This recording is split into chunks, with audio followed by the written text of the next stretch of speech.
n'occupe pas la première place. Mes amis, les temps sont mauvais. Que Dieu nous aide à développer un certain discernement.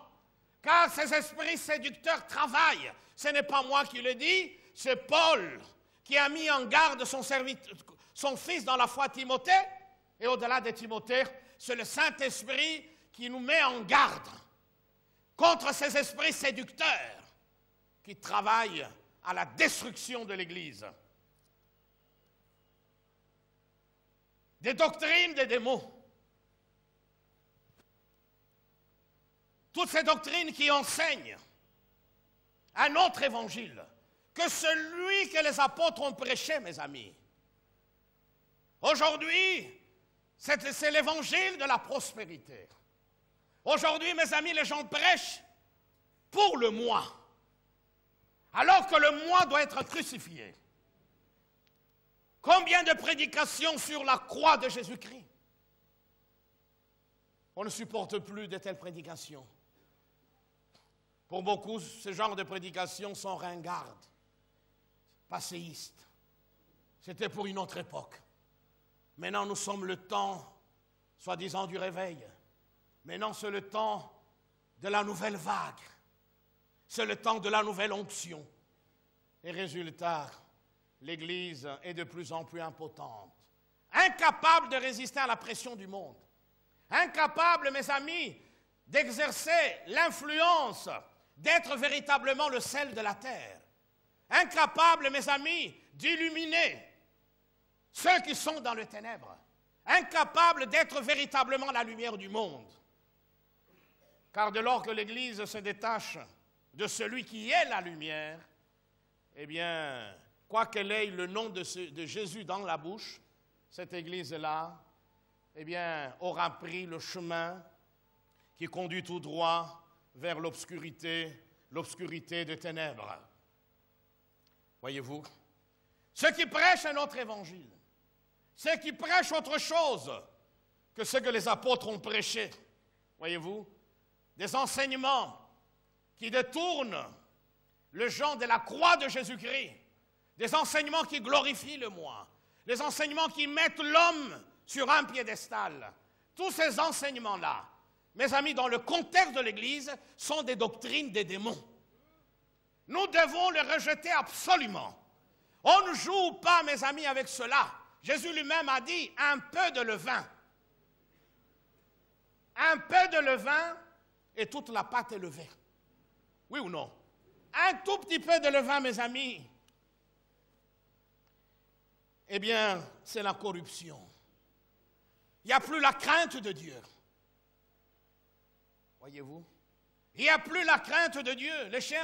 Les gens ne cherchent plus la sainteté, mais parce qu'on ne leur plaise plus cela. Le mensonge n'est plus dénoncé, la corruption n'est plus dénoncée. Alors pour ne pas choquer, on essaye de recourir aux euphémismes. Voyez-vous, ce n'est pas la corruption, mais bon, je lui ai graissé un peu la patte. Hein. Dieu ne change point, mes amis. Des doctrines étrangères que les apôtres n'ont jamais prêchées et qui aujourd'hui sont enseignées un peu partout.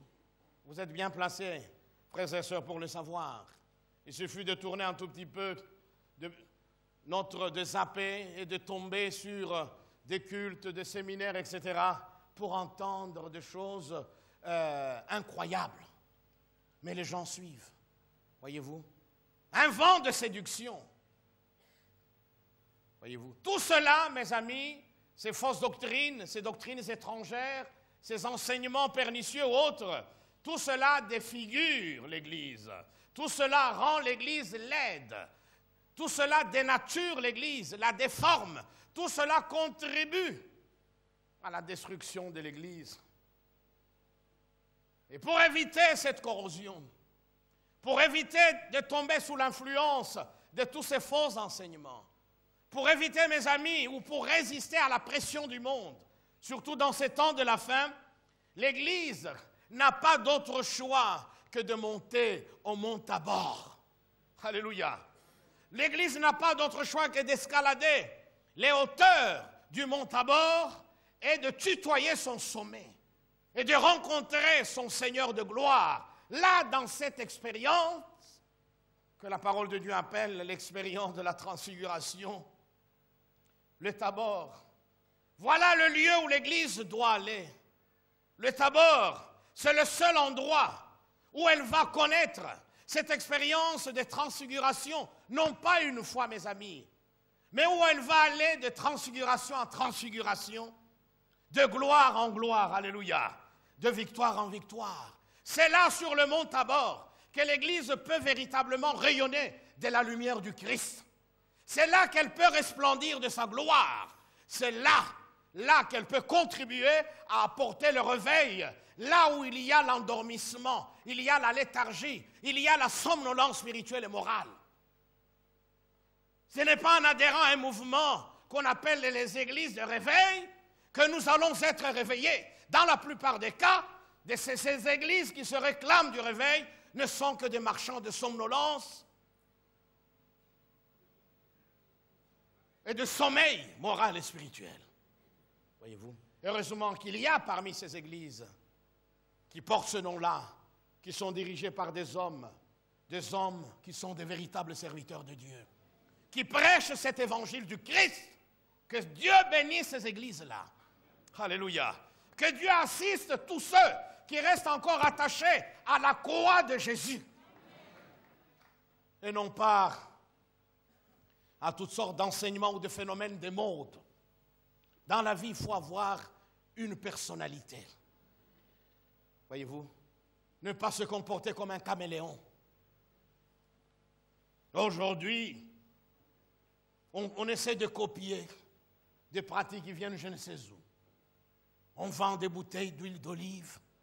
Ça devient du commerce. Vous pensez que Dieu agirait parce que vous vous êtes aspergé d'un peu d'huile d'olive? Dites-moi.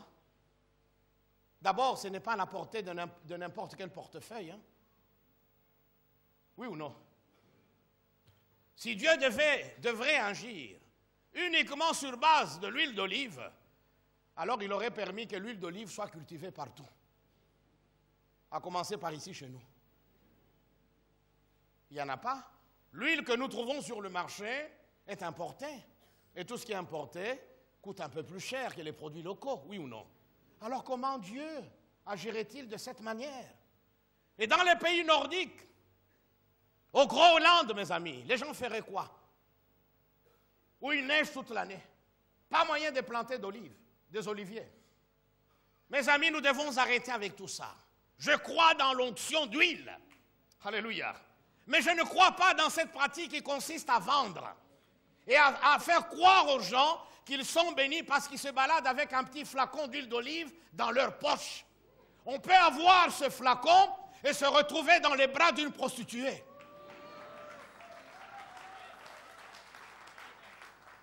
Ce n'est pas ça qui nous protégera. C'est notre relation avec Christ. Et cette relation née avec Christ, eh bien, est grandie en Christ lorsque sa parole occupe la première place en nous. Et sa parole a décrété la mort du moi. Et tout ce qui tend, mes amis, à réveiller le moi, à l'encenser pour le rendre insensé, tout cela doit être rejeté. L'Église doit monter au mont Tabor. C'est là qu'elle peut véritablement rayonner. Et c'est ça, mes amis, une des grandes leçons que nous trouvons dans ce passage, où le Seigneur prend, une fois de plus, ses trois disciples, Pierre, Jean et Jacques, et il les amène sur cette montagne. Non pas pour assister à un spectacle, mes amis. J'insiste là-dessus. Il ne les a pas invités pour qu'ils puissent se livrer en spectacle, pas du tout. Il ne les a pas invités pour qu'ils soient des simples spectateurs, pour qu'ils assistent à un show. Or, aujourd'hui, quand vous regardez certaines réunions, c'est des véritables shows. Mes amis, que Dieu nous garde, que nous soyons matures, que nous ayons le discernement pour essayer de voir que là, malgré tout le décor, là, malgré toute l'apparence, là, le Seigneur n'est pas là. Voyez-vous? Là, au mont Tabor, il les a amenés. Et il est entré dans une relation toute particulière avec le Père par la prière, dans un esprit de prière et avec la prière. Alléluia. Et la Bible nous dit, pendant qu'il priait, lui, le Seigneur de gloire, sur le sommet du mont Tabor, pendant qu'il priait, la Bible nous dit que l'aspect de son visage changea. Son visage se mit à rayonner comme la lumière du soleil. Alléluia. Non seulement son visage, mais la Bible nous dit que même ses vêtements se mirent à briller de la lumière de l'éclair. Littéralement. Avez-vous déjà vu la lumière d'un éclair? Si cette lumière pouvait faire ne serait-ce que 30 secondes, 1 minute, eh bien ça abîmerait votre vue, n'est-ce pas? C'est comme lors des éclipses. Oui. Pour contempler l'éclipse solaire, voyez, eh bien les gens mettent des lunettes appropriées. Parce que la réflexion du rayon du soleil pourrait affecter très sensiblement la vue de quelqu'un et vous faire perdre votre vision. Voyez? Il les a amenés et là, il a commencé à resplendir. Alléluia. Il a commencé à resplendir. Mais pendant qu'il priait, pendant qu'il était dans cette expérience extraordinaire, la Bible nous dit que ces 3 disciples dormaient. Et tout d'un coup, ils se sont réveillés. Pierre, Jean et Jacques se sont réveillés. Ils sont sortis de leur sommeil, non pas parce qu'il y avait un concert de louange et d'adoration. Ils sont sortis, mes amis, de leur sommeil parce qu'ils ont été irradiés par la lumière qui émanait de la personne du Christ. Ils ont été irradiés, mes amis, par cette gloire qui resplendissait au travers du Christ. Et c'est cela qui les a amenés au réveil, qui les a fait sortir de leur état de somnolence, d'endormissement ou de léthargie. Appelez cela comme vous voulez. Mes amis, c'est ce rayon-là, lorsque Jésus a commencé de rayonner, lui, la lumière du monde, mes amis, eh bien, c'est lui la lumière, ou sa lumière, qui a réveillé ces 3 disciples qui étaient plongés dans le sommeil. Et aujourd'hui encore, mes amis, il n'y a pas de réveil si Christ ne retrouve pas sa place dans l'Église. Il n'y a pas de réveil si nous ne laissons pas Jésus rayonner de sa gloire parmi nous. Or, Jésus ne peut pas rayonner si nous ne nous soumettons pas à l'autorité de sa parole. Voulons-nous vivre de choses extraordinaires? Voulons-nous que cette parole, la Bible, devienne une réalité palpable, tangible pour nous? Il n'y a pas d'autre secret, mes amis. Point n'est besoin d'aller je ne sais dans quel pays pour expérimenter cela. La Bible nous dit, alors qu'il était sur le mont Tabor, alors qu'il commençait à rayonner de la gloire, de sa gloire, quelque chose va se passer. Moïse, Élie apparaissent dans la gloire, l'un à gauche, l'autre. Vous pouvez vous imaginer la réaction de Pierre, la réaction de Jean et de Jacques. Eux, hébreux de naissance, juifs pratiquants, eux qui étaient familiers, mes amis, de la Torah, qui connaissaient très bien ce que la Torah enseignait à propos du prophète Élie et à propos de Moïse, le grand conducteur d'Israël. La connaissance livresque qu'ils avaient est devenue une réalité visible. Alléluia. Moïse était là en chair et en os. Élie était là en chair et en os, mes amis, non pas au-dessus du Christ, mais où c'est?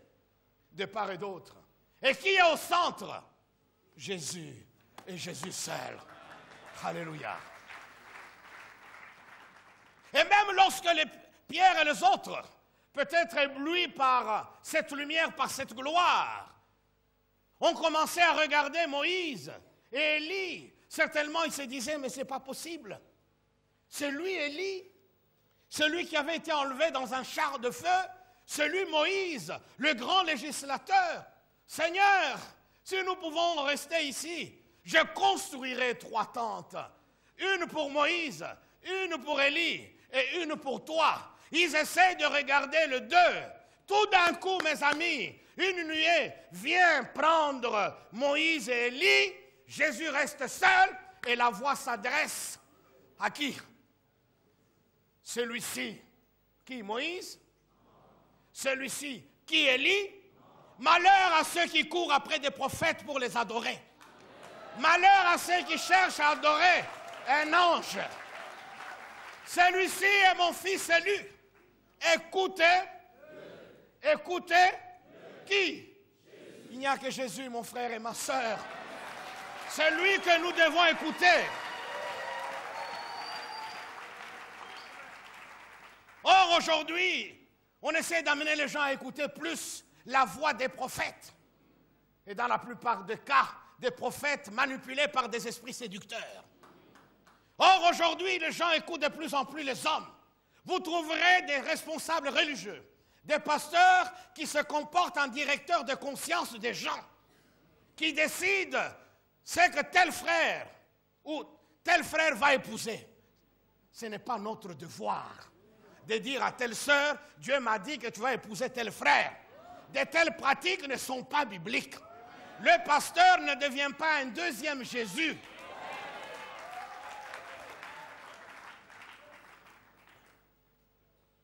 Toujours Dieu m'a dit, pour essayer un peu de donner du crédit à ce qu'ils disent. Écoutez-le. Église, comprends-moi. Si tu veux rayonner de ta gloire, si tu veux être une église transfigurée, une église sainte, une église pure, une église sans tache, une église sans ride, il n'y a pas d'autre solution que d'écouter celui-là à qui le Père a rendu hommage. Jésus, Jésus, Jésus seul, toujours Jésus. Nous passerons, les apôtres sont passés, les prophètes sont passés, mais lui demeure éternellement. C'est celui-là que nous devons écouter, quel que soit le prix. Et écouter ici, ce n'est pas dans le sens simplement de tendre une oreille. Ah, c'est formidable. Ah, j'écoute. Hein, comme on écoute le chant des oiseaux. Hein. J'aime écouter ça quand je prie tôt le matin. Il y a toujours, comme il y a quelques arbres à côté, là, chez le voisin, vous les entendez. Ces oiseaux qui crient, ça fait du bien. Voyez? Voyez? Ils louent le Créateur. Hein. Toute la nature loue le Créateur. Voyez? Pas écouter, c'est dans le sens d'obéir. Écoutez-le. Obéissez-lui. Mes amis, celui qui est appelé à être le cœur de l'Église, celui qui est appelé à être le sang divin dans son corps, celui qui est appelé à être la tête, celui, mes amis, qui est à la base de tout. Et nous ne pouvons pas rayonner de la gloire de sa gloire, nous ne pouvons pas resplendir de sa lumière si nous ne l'écoutons pas, si nous ne lui obéissons pas. Mes amis, si Christ n'est plus le centre d'une assemblée, eh bien cette église-là, quoi qu'elle reçoive toutes sortes d'enseignements, quoi qu'elle reçoive une onction, je ne sais pas, d'Élie ou de Mathusalem ou de Melchisédek, quoi qu'elle reçoive toutes sortes de choses, une telle église, eh bien, aura pris le chemin de la défiguration, aura pris le chemin, mes amis, de la corrosion, aura pris le chemin de l'égarement. Christ doit rester au centre. Alléluia. Paul pouvait dire aux Corinthiens, je ne voudrais savoir autre chose parmi vous. Je ne voudrais apprendre autre chose parmi vous qu'il y a 3, 4 grands prophètes, qu'il y a désormais une onction extra-apostolique. Je voudrais connaître, je voudrais savoir parmi vous autre chose que Christ crucifié. Alléluia. Le Christ crucifié. La mort de Christ doit agir en nous, afin que sa vie aussi se manifeste en nous. Voyez-vous, il n'y a pas de vie sans mort. C'est parce qu'il est mort que nous avons la vie éternelle, n'est-ce pas? Et si nous voulons que cette vie puisse, mes amis, être vécue dans sa plénitude dans chacun de nous, si nous voulons que cette vie rayonne au-delà et nous amener à assumer notre vocation d'être la lumière du monde, nous n'avons pas d'autre choix que de mourir à nous-mêmes et de laisser le Christ vivre. Alors nous pourrions dire avec l'apôtre Paul, ce n'est plus moi qui vis, mais c'est Christ qui vit. Ça, c'était, mes amis, l'objectif ultime des premiers disciples de Jésus, à commencer par ses apôtres.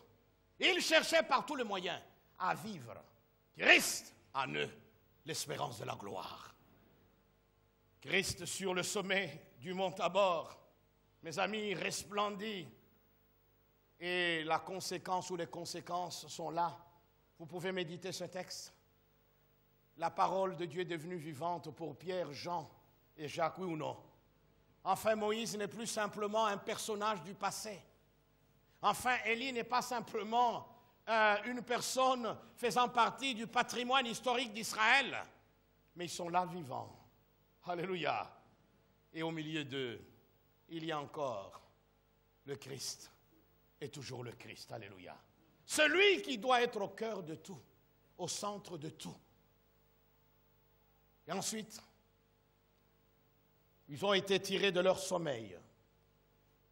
Mes amis, il n'y a rien qui puisse, il n'y a pas d'antidote